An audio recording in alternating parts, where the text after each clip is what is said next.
All right, now let's hear some more views into this, and I'm pleased to be joined by Liu Zhiqin, a senior fellow at the Chongyang Institute for Financial Studies at Renmin University of China.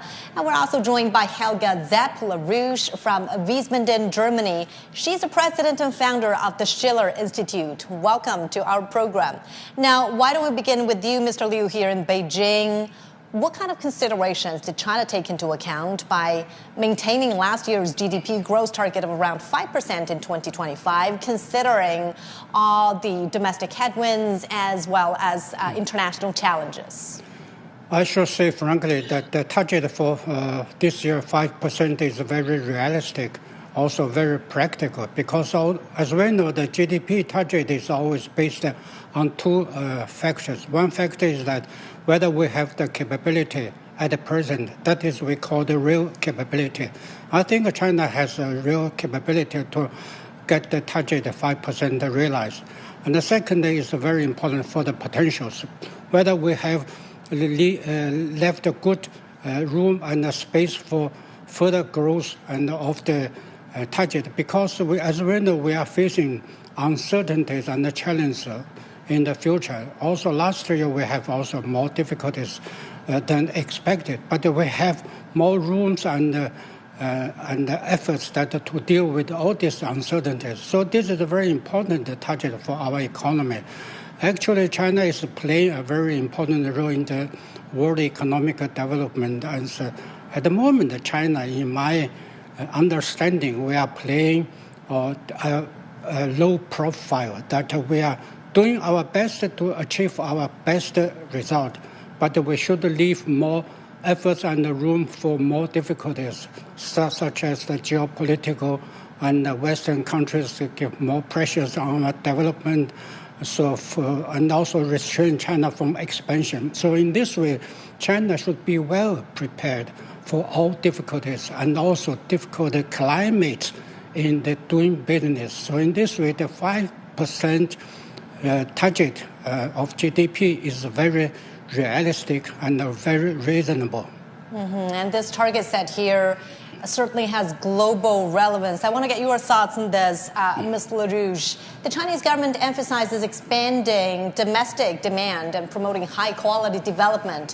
What do you think these measures will impact economic and trade relations between China and Germany, as well as the EU? I mean, German investors are some of the most confident ones in China's market. Tell me about your thoughts, please.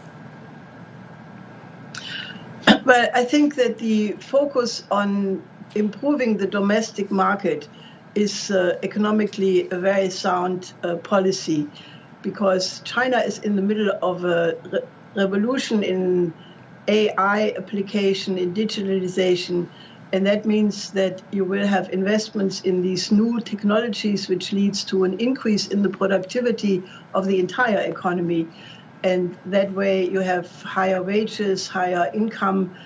And I think the collaboration with Germany in particular is very productive, because Germany, the economy has one specific feature, and that is that it has a lot of SMEs. In German, it's called the Mittelstand. This is where the productivity in Germany is located, where the most patents are made, where discoveries are made. And by engaging between China and Germany, especially in the area of SMEs, I think it will be a boost to the entrepreneurship in China, since the other focus has been to foster the private sector. Well, sure. Now let's hear. Yes, let's hear Mr. Liu's view on this, because the private economy is being emphasized in particular in this year's session, and China says it will support private investment, especially in guiding towards infrastructure as well as public well-being projects. Why the focus on these projects?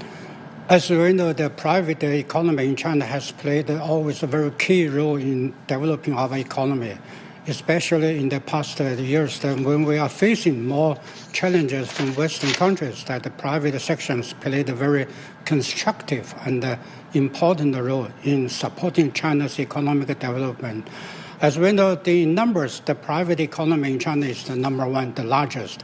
from the size also very important, like the state-owned companies, from the innovation, from tax income, and from employment rate. Also, the economy always is the major decisive factor in China's economy. So that's why we say that how to safeguard, how to protect, how to further develop our private economy is the lifeline for our further modernization. When we're talking about China's modernization, we should not forget the private economy. So in this way, as we know that all developed countries, that in Western countries, in Germany, in the United States, in all other Western countries, the private SME always played the decisive factors in stabilizing the economy, also for the economic growth of the country. Especially when with China in the past year, we see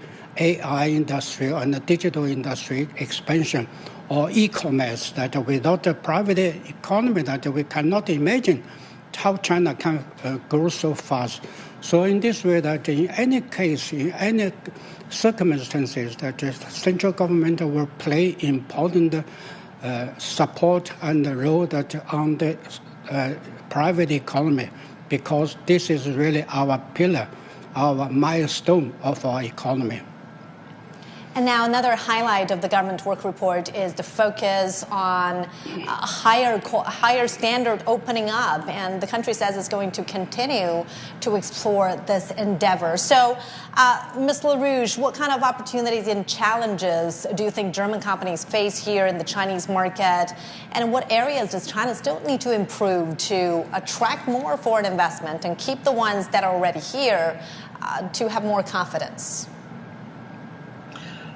Yes, I think there is a great desire by German industries in particular, but also in other European countries, to improve the relations with China.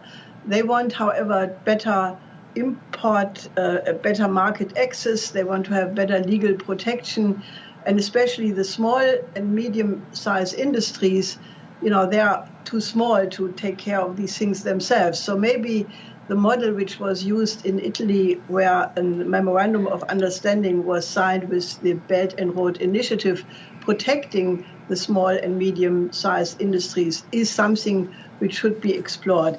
Because right now it is very clear that because of the tensions between the United States and Europe, the EU is looking to keep the so-called de-risking, which was pressured by the Biden administration on Europe, but they also want to increase the ties.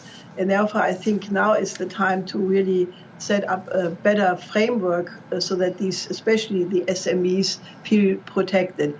But if that is being done, I have a very big expectation that the outlook is excellent. Mm-hmm. Well, what emerges from here will certainly set the tone for China's domestic developments as well as its engagement with the rest of the world. I'd like to thank you for your insights, Mr. Liu Zhiqin and Ms. LaRouche. Appreciate your thoughts. You're now watching Asia Today. Coming up next on the program.